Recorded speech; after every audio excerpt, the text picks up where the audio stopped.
Assalamualaikum warahmatullahi wabarakatuh. Selamat pagi ya saudara-saudara sekalian. Kita lanjutkan pembelajarannya. Kita masuk ke dalam pembuahan dan penyebaran biji.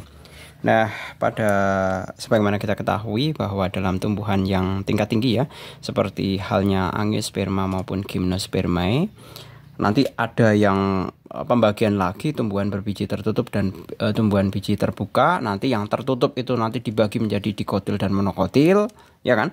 Nah, kita akan mempelajari mengenai mekanisme tentang pembuahan atau fertilisasi yang terjadi pada tumbuhan tingkat tinggi tersebut. Nah, di sini tidak diberikan literaturnya ya. Sebenarnya kita diminta untuk mencari literatur sendiri. Kemudian kita bisa menyimpulkan mengenai mekanisme bagaimana pembuahan ganda itu bisa terjadi. Nah, atau jalan ceritanya itu seperti apa? Kok bisa pakai pembuahan ganda? Nah, saya berikan bagan di situ ya. Saya perbesar terlebih dahulu agar kalian bisa mengerti. Nah, di situ sudah terlihat jelas ya mengenai mekanisme pembuahan proses fertilisasi ganda atau pembuahan ganda. Berarti pada dasarnya kalau pembuahan ganda itu nanti pembuahannya ada dua. Ya. Jadi pengertian dari fertilisasi ganda adalah proses pembuahan pada tumbuhan berbiji tertutup. Nah, ini fokusnya ke tumbuhan biji tertutup atau Angiospermae yang melibatkan 2 sel sperma dan 2 gamet betina.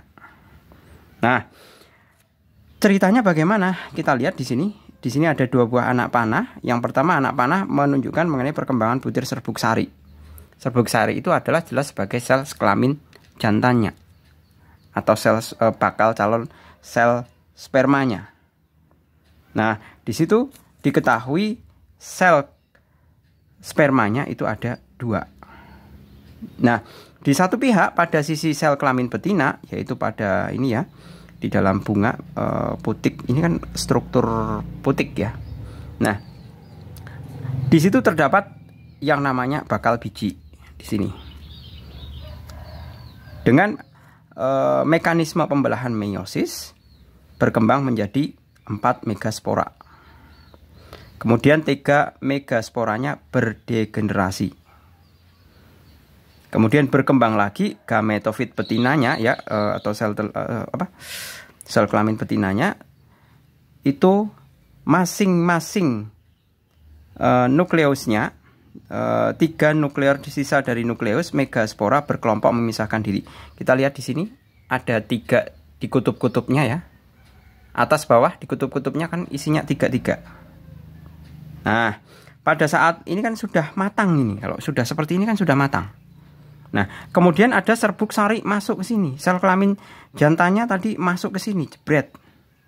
Ya kan? Nah, kemudian masuk, terjadilah pembuahan. Dan sel spermanya masuk ke lewat saluran serbuk sari ini. Terjadilah pembuahan. Ya.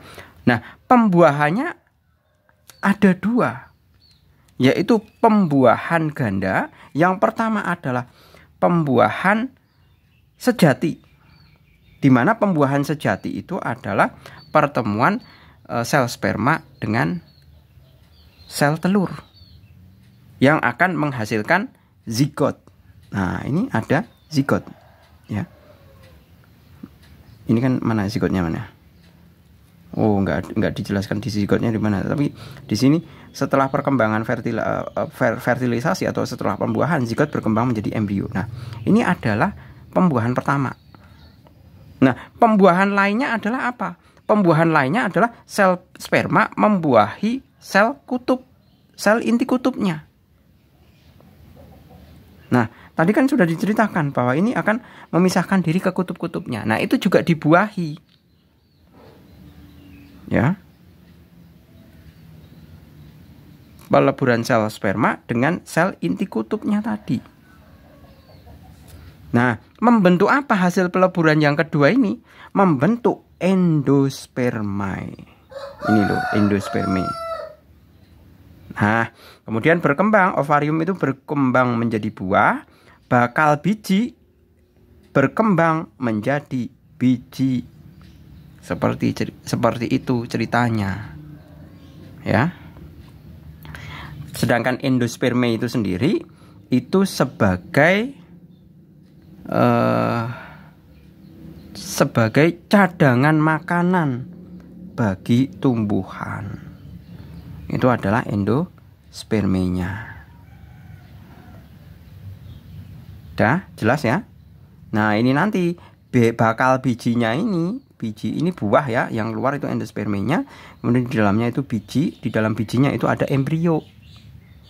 Nah, inilah yang nanti kemudian kalau biji itu ditanam, tumbuh menjadi sporofit muda. Begitu seterusnya. Ya. Begitu seterusnya. Nah, inilah yang kemudian memungkinkan bahwa pembuahan ganda itu memungkinkan tumbuhan berbiji tertutup untuk membentuk biji dengan cepat, bahkan dalam kondisi kering. Nah, jadi kalau misalkan Pak Jul mau ringkas ya, mau ringkas prosesnya di dalam step-step tahapan ya, Pak Jul kecilkan dulu. Fertilisasi pada fertilisasi ganda ya, tahapan fertilisasi ganda. Tahapan fertilisasi ganda. 1 atau pertama, tabung serbuk sari melepaskan 2 sel sperma. Tabung serbuk sari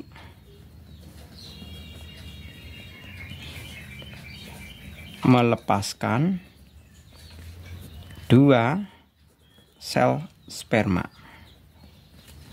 Haploid ya, ingat, haploid atau N gitu, ke dalam bakal biji, ke dalam bakal biji. Kemudian 2, 1 sel spermanya itu menyatu dengan sel telur. 1 sel sperma menyatu dengan sel telur. Ya. Untuk menghasilkan zigot. Dengan sel telur akan menghasilkan zigot. Sifatnya 2N. Diploid ya kalau zigot itu. Kemudian 3, sel sperma lain menyatu dengan 2 inti polar. Menyatu dengan 2 inti polar. Inti polar itu maksudnya inti kutub ya. 2 inti polar. 2 inti kutub itu ini kelihatan sekali nih. Nah, ini kan di sini 1, 2, 3 ini yang kutub bawah, ini yang kutub atas, kan kelihatan ya. Menyatu dengan 2 inti polar akan membentuk endosperma.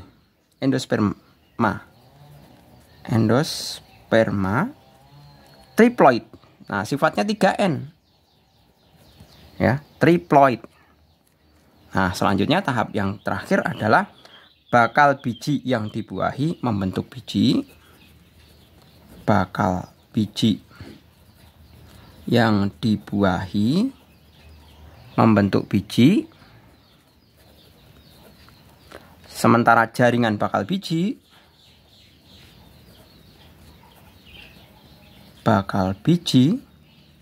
menjadi buah. Nah, kalau di dalam buah itu kan ada daging buah, kemudian ada bijinya. Nah, bijinya itu berasal dari bakal biji. Kemudian buah yang kita makan itu adalah jaringan bakal bijinya. Seperti itu. Oke, clear ya? Jelas ya? Kita lanjut ke yang permasalahan 3.12. Nah, ini menunjukkan biji dandelion dan buah beri yang berasal dari tanaman angiospermae. Bagaimana bentuk buah dan biji seperti itu memberikan keuntungan untuk tanamannya. Diskusikan pertanyaan tersebut dengan kelompokmu. Nah, dandelion. Nah, kita analisa satu persatu. Dandelion terlebih dahulu. dandelion ini kan terbuka ya, biji dandelion itu. Dandelion dulu ya. Dandelion itu bijinya terbuka. Biji terbuka. Nah, menyebabkan tumbuhan ini dapat memanfaatkan angin. Sehingga karena biji terbuka itu menyebabkan tumbuhan dandelion itu dapat memanfaatkan angin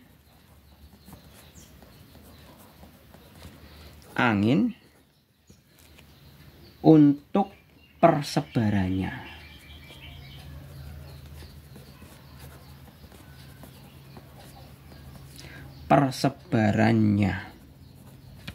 Karena difasilitasi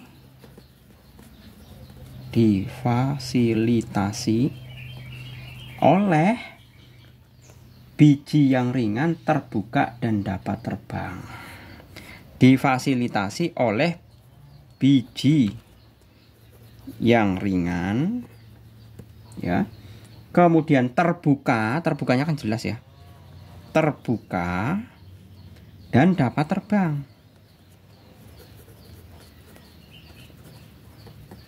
Nah, seperti itu.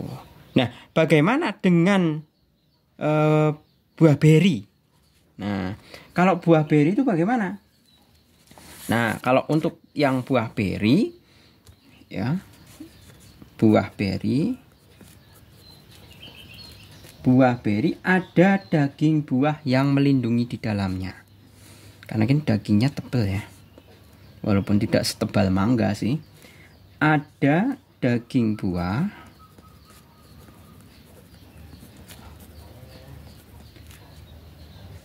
yang melindungi biji ya di dalamnya.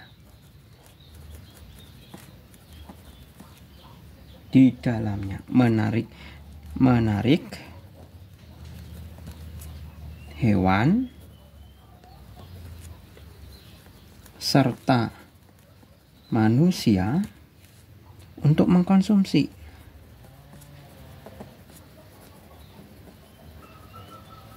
Nah, mengkonsumsinya sehingga biji dapat disebarkan.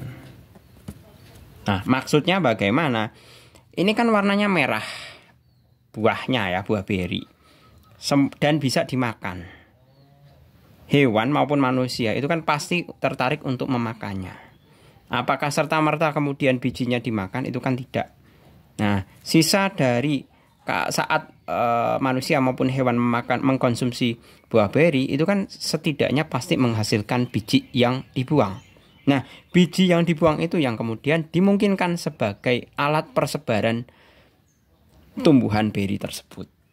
Nah, itu ya kaitan mengenai biji terhadap persebaran tanaman. Utamanya di sini didiskusikan adalah tanaman Angiospermae. Seperti itu. Gitu, saya rasa cukup, semoga bermanfaat. Sampai ketemu pada video selanjutnya. Terima kasih, selamat pagi. Assalamualaikum warahmatullahi wabarakatuh.